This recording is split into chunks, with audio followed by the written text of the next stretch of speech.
Your employer does not care about you as an individual. They care about the work you put out, care about how much you cost them. They're not as worried about your hopes and dreams and aspirations. That's not on their radar screen. Which side are you on? Which side are you on? We have on the line Brian Corliss. Brian Corliss is president of the Society of Professional Engineering Employees in Aerospace, an affiliate of IFPTE. IFPTE is a sponsor of the program. We appreciate their support. And the Society of Professional Engineering Employees in Aerospace, that is the union for engineers at Boeing, 16,000 of them in the Pacific Northwest. And so, Brian, we're really excited to have you on the program to talk about your union and what's going on with the machinists on strike at Boeing. Yeah, thank you very much for having me on. Two quick things to corrections. I'm not actually the SPIA president. I'm our external communications lead. So, okay. The boss wasn't available, so you're stuck with me. So sorry about that. And then the latest count, we're almost up to 17,000 members now. So at Boeing. So, awesome. Yeah, that's good stuff. Well, good deal. Glad to hear that. Thank you for the correction. External communications lead. And that's fine. We talk to, we love talking to non-presidents as well. So appreciate your time. And that's really exciting about the increase in membership, almost 17,000. So let's talk about the membership. You said, it's the engineering employees at Boeing. Who are these people? What do they do? So yeah, we represent engineers and technical workers, scientists and pilots at Boeing. And then we also represent engineers and technical workers working for Spirit Aerosystems in Wichita, Kansas. We're a little unusual in that we're almost a national local, if you will. We have bargaining units in 5 states. Most of them are here in the Northwest, and you're right. I mean, our biggest group is engineers at Boeing. They design aircraft. They work with the machinists quite closely as production engineers.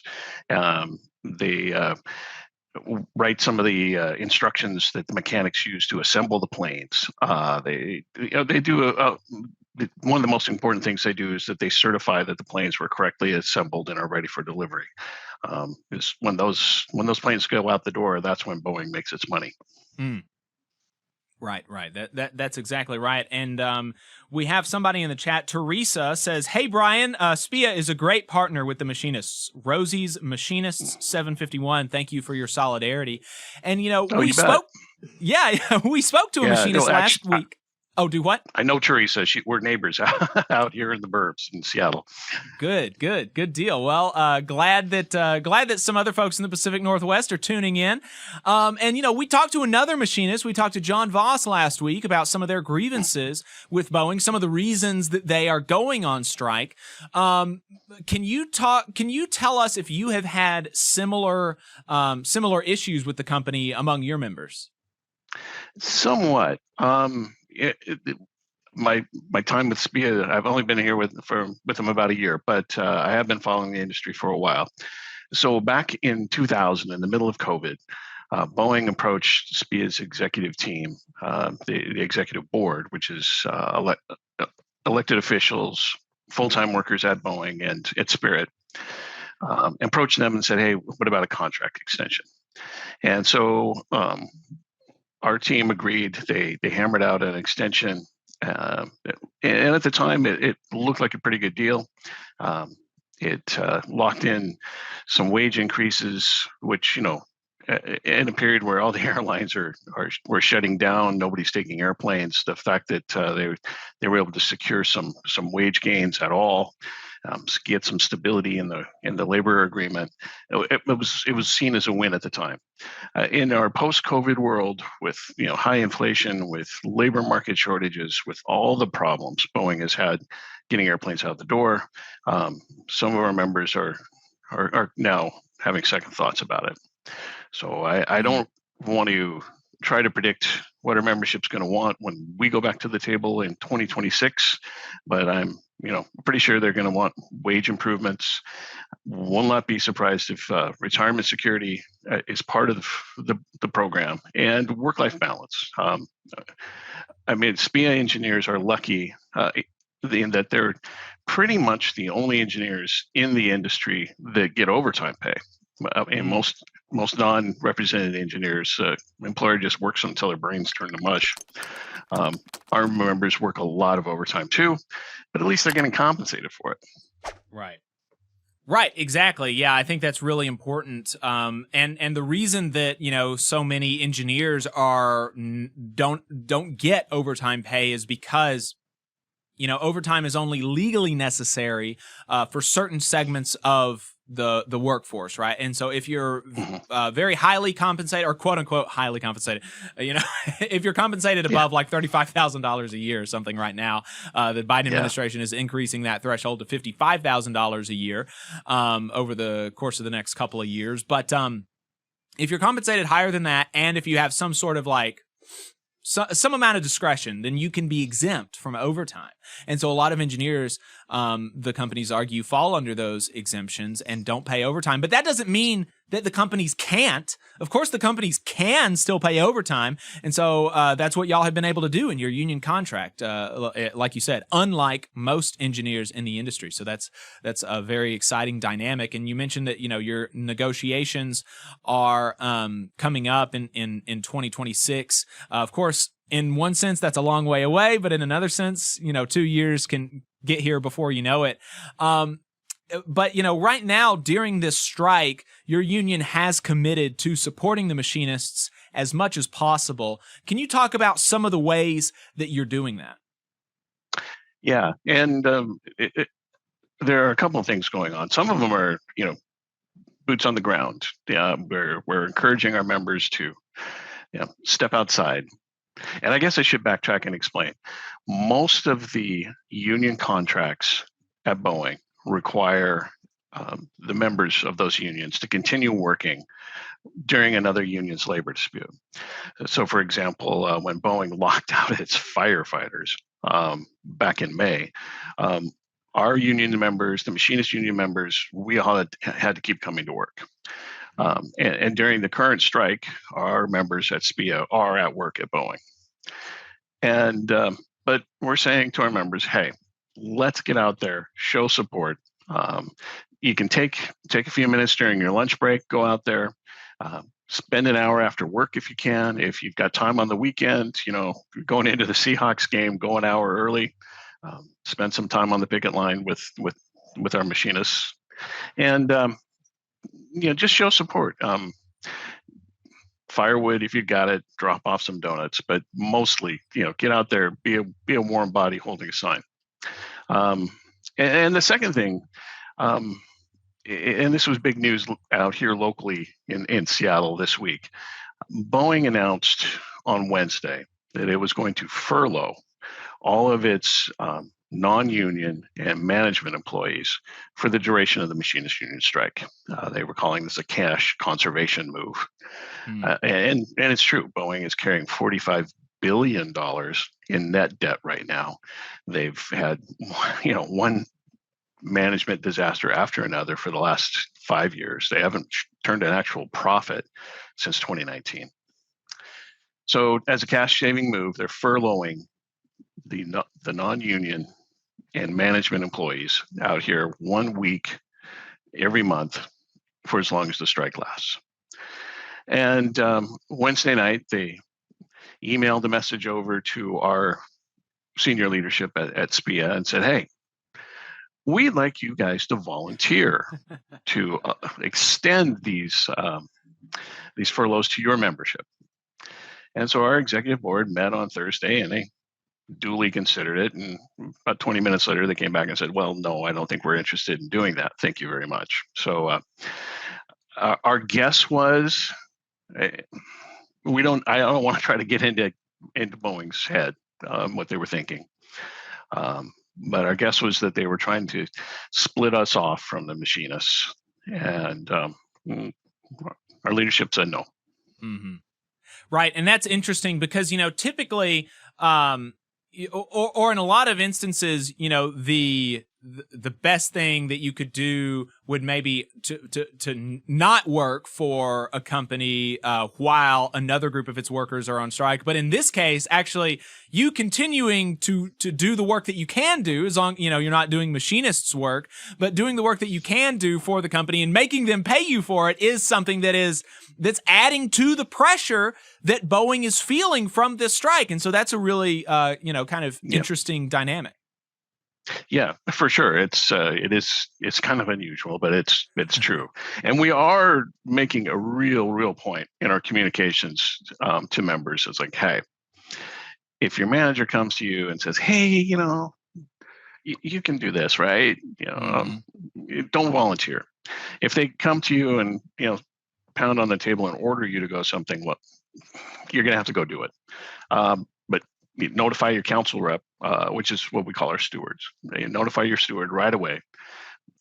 And also, aside from the whole union solidarity issue, there's some really practical safety and quality issues involved here when non-trained workers are doing specific tasks. The machinists, they get like 3 months of training specific to each task they do. And our members don't get that. So, if a machinist needs that kind of training, well, our members are going to need that kind of training. So, we're instructing our members, hey, if your manager says you have to go do something, well, tell them, sure, I'll go do it after I get my training on it. So there's that. And most of our members, I got to say, they get it. In a lot of cases, it's family. We don't have hard data on it, but we do know that there are a significant number of our members who, maybe mom and dad were machinists. They were able to make enough money back in the day to send their kids to school, and so now their kids are engineers at Boeing, and they're our members. Or I know of a couple of couples where the husband's a machinist and the wife's an engineer, or vice versa. So where you don't have to tell them; they know. For sure. Some of our new folks who may be new to, right out of college, they've never been in a union before. Some of them, we might have to explain it to them, but a lot of our members know without being told. Hey, 5 seconds, just wanted to say that this is only possible because of our donors. If you want to see more of this, then consider donating yourself at tvlr.fm/donate. Right. Yeah, that's a really interesting dynamic, and especially, I wasn't meaning that. I wasn't originally going to ask you about this, but I'm a federal employee. I'm a white collar worker. I have one of those clickety clack type of jobs, and something that we run into, unionists like myself and like you and your stewards, something that we run into among these folks who have degrees and have white collar kind of office jobs is a lot of times they don't feel like they need a union. And in my in my times where I'm feeling less charitable, I feel like they think that they're better than other people, and that I'm so fancy and look at me important, I don't need a union, right? But there's certainly some of that. And so have you found anything that has kind of reliably been able to break through that notion of, like, I'm white collar, I work with my mind, with my brain, so I don't need a union. Unions are for blue collar workers, not for me. Have you found anything that's been able to reliably break through that? I think there are a couple things going on. And look, I'm old. I've been around for a while. The younger workers coming into the workforce seem to get it pretty quickly. Our executive director, who's my boss, I report to him. He said it's been a couple of months ago. He was in a meeting with a group of about 200 of our members up in Everett, which is where Boeing has its largest factory, and he delivered the message to them that, hey, your employer does not care about you as an individual. They care about the work you put out. They care about how much you cost them, but they don't, they're not as worried about your hopes and dreams and aspirations. Uh, that's not on their radar screen. And Right. he said for decades, our members have pushed back on that idea. Like, no, I know, Boeing's a great company. I know they want what's best for me. And the younger members are like, well, dude, duh, tell us something we don't know. Right. And one of the things has been, I don't know if I want to say exciting, but really been noticeable for us during the machinists strike in particular, and leading in the week leading up to the contract vote, was how energized our younger members are. We've ran out of we're handing out union T-shirts for people to go wear when they're either at work or on the picket line when we're standing out there with the machinists. And we ran out twice. We've reordered. Oh geez, we just had one order come in Friday. We've got another order that was supposed to come in. It's maybe going to be here Monday. We got another one coming next week. I mean, we can't keep the shirts in the union halls. We had to reprint signs again this week. Our members are really energized, and they're watching, and they're engaged. And I don't know, in our case, maybe Boeing has done the job for us. Our members are seeing what happens if you don't stand together and try to negotiate a collective bargaining agreement. It's kind of putting the message across that, hey, as individuals, we're better off when we work together. And so, I part of that's just generational change. I think your generation, younger people, are getting it much faster than my generation did. And that's great as someone who's been working in the union movement for about 15 years now. It's great to see. Yeah, well, they say a bad boss is the best organizer, and I do think to be charitable to people of your generation, maybe I think that at some point in the past it was easier to believe that about companies, right? I mean, Boeing, they're obviously, it's always been the case that kind of generally companies don't care about their employees, but their rationale at different points in society, in history, in this country at least, has been like, okay, I don't care about my employees. I can't, I'm not physically capable of caring about my employees. I'm a corporation. I'm not a real thing, right? I'm a legal fiction. But if I compensate my employees as if I cared, right, then that will actually be the thing that makes me profitable. And that will be the thing that creates a good product that people will want to buy, that will make me successful in the marketplace, right? And now that logic is just totally gone, and it's all about squeezing people for as much as they can, getting as much work for as little pay, and just completely kind of vampiric stuff among the owning class in this country. And so I want to be charitable to my older sisters and brothers, but so if I could, no, go ahead. I think you are right. We talk a lot about it, but 30 years ago, the new GE management system, new John Jack Walsh, it changed the paradigm in the way we run capitalism in America, and the goal became to extract the most cash you could out of your operations in any way you could. And certainly we saw that at Boeing. All of the CEOs we've had at Boeing since 1997, when Boeing merged with McDonnell Douglas, all of them have roots in the GE management system. And it's affected their approach to labor relations and employee compensation. I look back at it, way back in the day. My dad's uncle was a machinist at Boeing, and by the time he was, he'd been there for a while.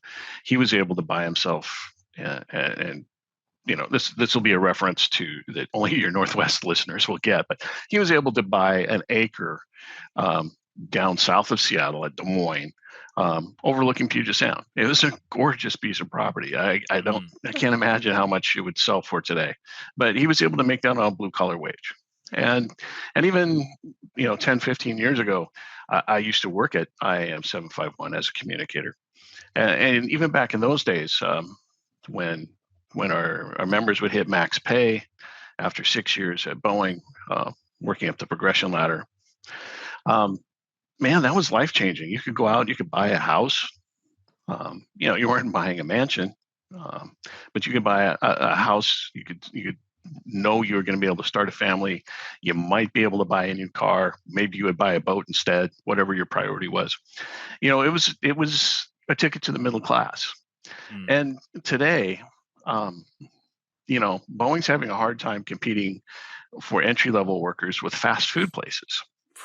Right. They've squeezed the pay so much. Even with the last contract, the one that the machinists voted down by 96%, which was astonishing. I thought it was going to get voted down, but if anybody told you 96%, they were lying.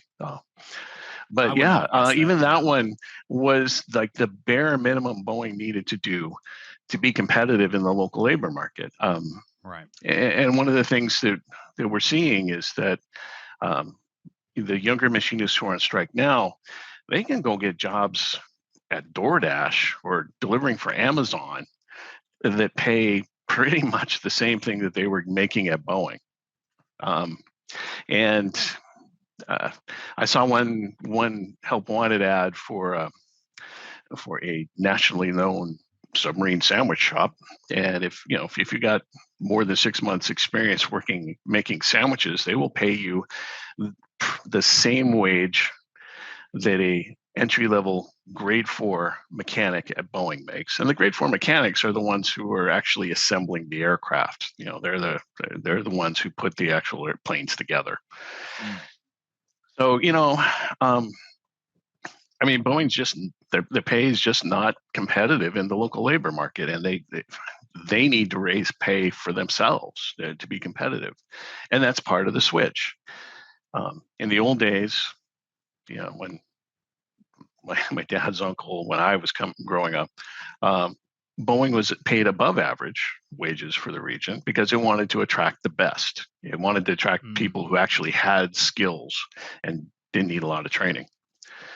And today, it just wants to compete with fast food places, and that's a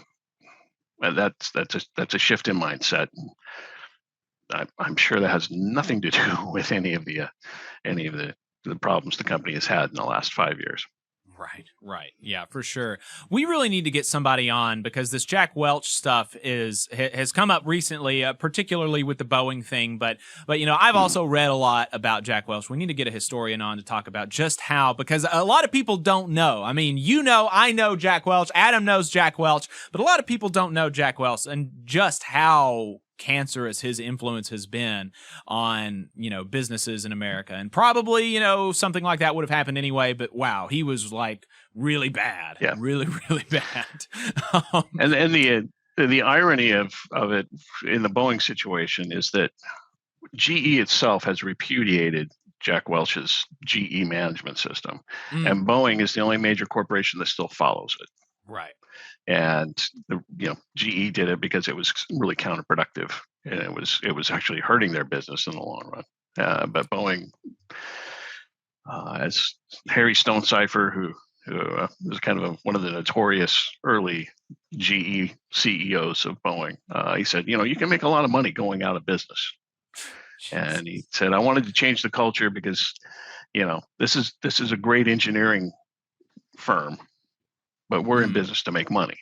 And so he that was his goal. He wanted to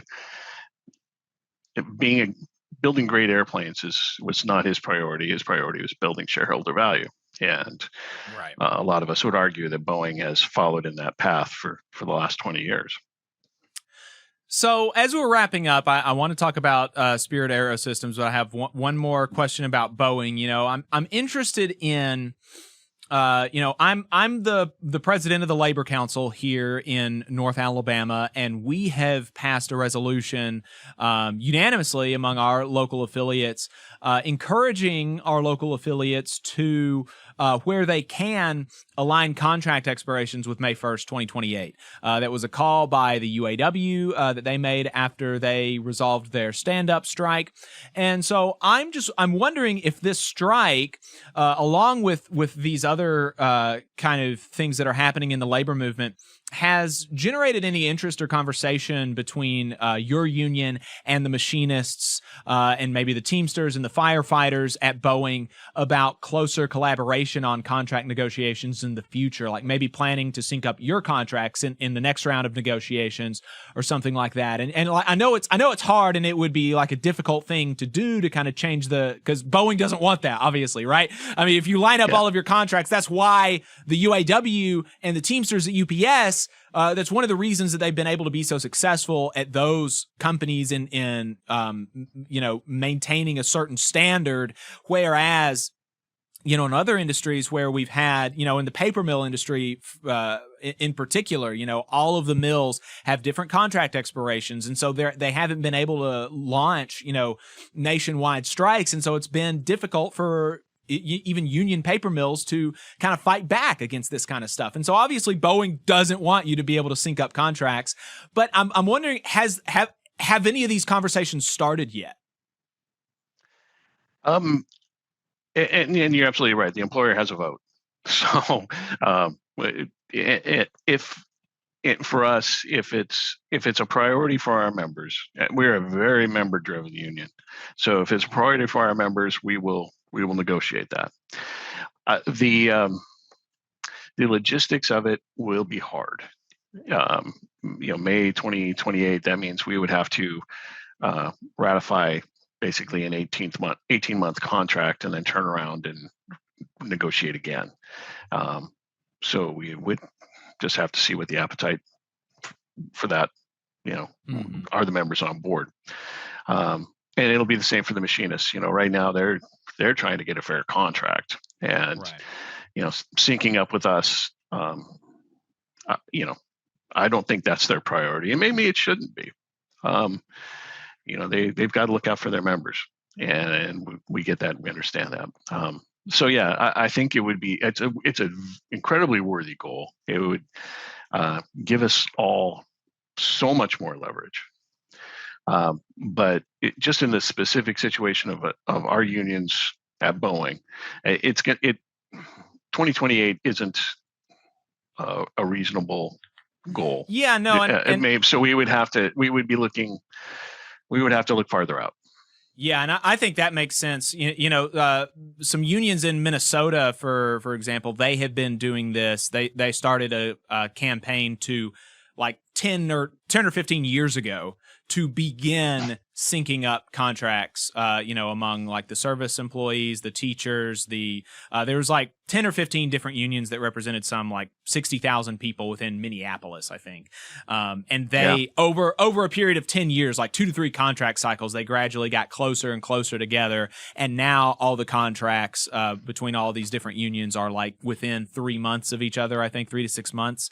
And so it would definitely be a long-term project, and it would be very, very difficult to do it all by May 1st, 2028. But I was just interested, and so I appreciate your answering that about the degree to which that's been discussed. As we wrap up, you mentioned that you're in contract talks with Spirit Aerosystems in Wichita, Kansas. Spirit Aerosystems is a supplier of some of the parts for Boeing. And so what are some of the issues at Spirit Aerosystems that your members are pushing for? How are negotiations going? Is Spirit, being like, we're in the news for a lot of really bad things, so we're just gonna give them what they want, and we don't want to be in the news again about being a bad company. We want to resolve this quickly and equitably, and so is that kind of the position that they're taking in these negotiations? I can't really say that. We started on Tuesday.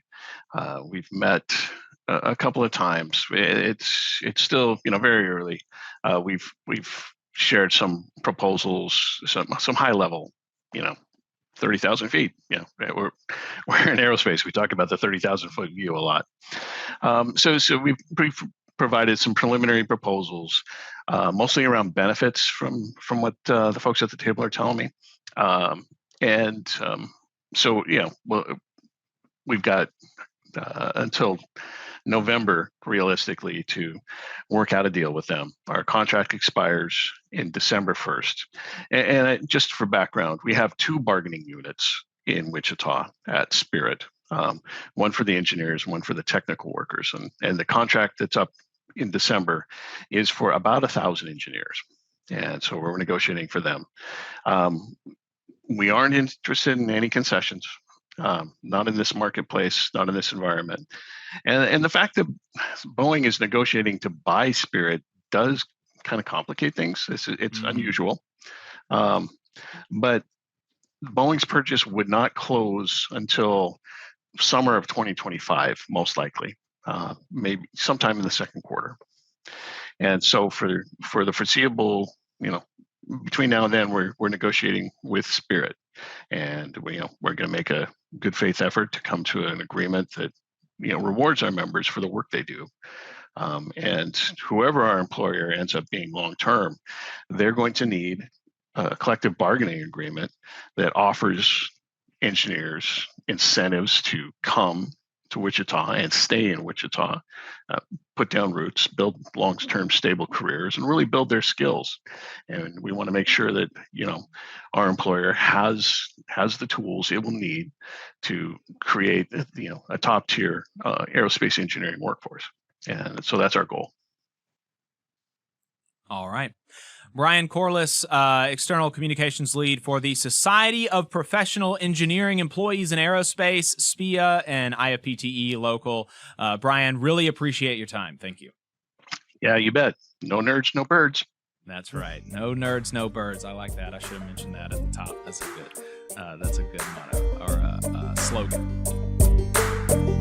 You just saw a clip from the Valley Labor Report. We are live every Saturday morning from 9:30 a.m. till 12:30 p.m. And we pride ourselves on keeping all of our content free to everybody so that we can talk to as many working folks as possible. If you support the work that we're doing, you think that it's important, you think that it's good, then consider making a monthly contribution to the project, and you can do that on our website, tvlr.fm.